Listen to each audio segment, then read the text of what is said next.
Welcome to Jove. Let's take a look at how you can upload a SCORM file to Blackboard. Sign in to your Jove account. Navigate to the Education tab. Go to Jove Quiz.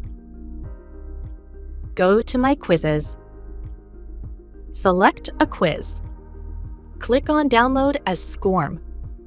Log in to Blackboard. Click on Courses from the navigation menu on the left. Select a course. Go to Content. Choose Content Package or SCORM under Build Content. Click on Browse Local Files. Choose the previously downloaded file. Click on Submit.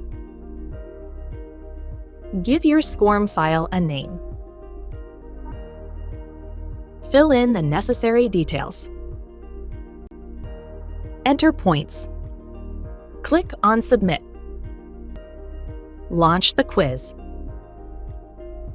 That's it. Thank you for watching.